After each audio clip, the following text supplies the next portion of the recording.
cuando mis padres se casaron y cuando mis hermanos mayores eran niños, teníamos lo que era la escuela alemana.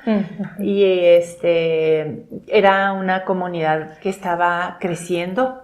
Uno de mis tíos mi tío Aaron trajo maestros de Canadá para que les dieran clases a los hijos. Después de eso tengo entendido que mucha gente de los campos quería lo mismo para sus hijos, querían que aprendieran, que tuvieran mayores oportunidades, ¿verdad? Y como dice Ali, dice que tiene uno que crecer, investigar y el conocimiento nos va a hacer libres. Entonces, muchas gentes de los campos empezaron a venirse a la iglesia nuestra, ¿sí?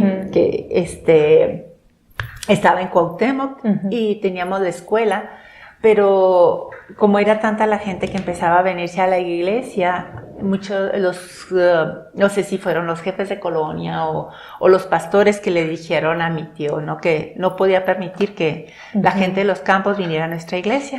Sí.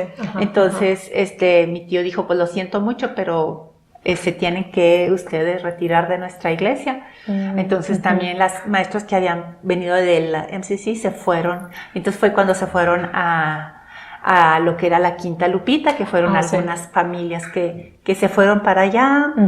Entre ellos pues los Penner, que estaban en nuestra escuela, los Reimer, no recuerdo otras familias de las que me han mencionado, pero había así como que una comunidad grande. Cuando yo era niña, pues mi tío, el hermano mayor de mi papá, no el mayor, pero el que estaba aquí era el mayor, que dijo que ya querían que se fuera, entonces, pero él sí siguió mandando a sus hijos en aquella escuela y mi papá sintió tanta vergüenza porque no le pareció justo ese rompimiento por cuestiones personales, ¿verdad? Porque también le dijeron a mi tío, o sea, si tú te llevas a nuestra gente, ya no vamos a hacer negocio contigo. Entonces, hasta cierto punto sintió que era más importante vender llantas o vender fórmica o vender cosas que realmente tener una comunidad viva, ¿verdad? Una comunidad creciente y darle oportunidad a la gente, que somos libres, ¿verdad? De ir y venir. Dios nos dio el libre albedrío, entonces en base a eso pues ellos tenían que también tener la oportunidad de decidir. Entonces ahí hubo un rompimiento. Entonces dentro de lo que a mí me tocó vivir pues es ir a una escuela de mexicanos. Sí, y yo era la menona. Había mucha discriminación, era terrible. Y era terrible que cuando íbamos también a la iglesia menonita, pues también éramos rechazados. O sea, con los menonitas éramos los mexas. Y con los mexas éramos los menones. Entonces, no perteneces a nadie, ¿verdad? Estás solo.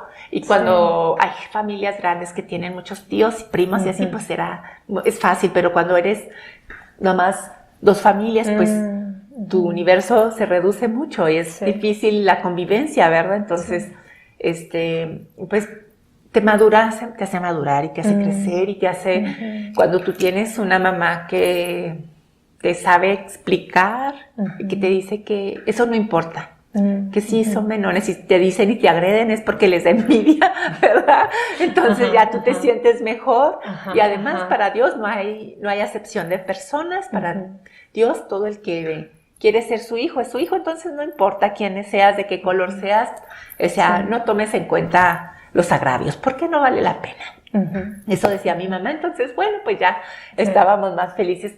Para las mujeres se me hace que era más fácil que para mis hermanos hombres. Entonces, y también el sentir el rechazo de los menonitas, pues era muy duro, muy, muy difícil porque físicamente éramos afines a ellos, ¿verdad? En cuestión de principios religiosos, en cuestión otra, por ejemplo, en cuestión de mis hermanos mayores, pues también el idioma. En mi caso, yo ya no tenía problema con el idioma, pero sí, sí era algo difícil. La relación no nos prohibían nada, ¿verdad? Lo único que nos prohibían era ser groseros o ser malagradecidos. Eso sí estaba prohibido, o comportarte mal, o ser agresivos. Esos no. Y era difícil a veces para mis hermanos mayores porque llegaban hasta golpearlos, ¿verdad? A pelearse con ellos, o sea, agredirlos cuando iban caminando a la escuela o venían. Entonces eran agresiones. No eran agresiones nada más verbales, eran agresiones fuertes. Y todavía a la fecha, mis hermanos tienen ese sentimiento de que ni de aquí ni de allá, ¿verdad? Y Sí. de la agresión que sufrían por parte de los mexicanos, se puede decir, porque eran muy feos. En la escuela, por ejemplo, a mí siempre me hacían sentir muy mal porque decían que los menonitas les habían robado la tierra a los mexicanos.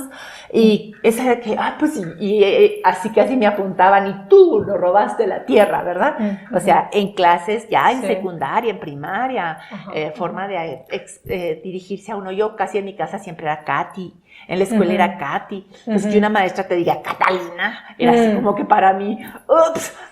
Sí, o sea, era una agresión y ella lo manejaba de esa manera. Entonces, a veces cuando estás niño no lo ves así tanto como ahorita que yo estoy grande, digo, pero ¿cómo es posible que una maestra, una persona adulta haga eso, verdad? Sí. Entonces, esa más o menos era la forma en como hoy sentíamos la relación entre mexicanos y menonitas.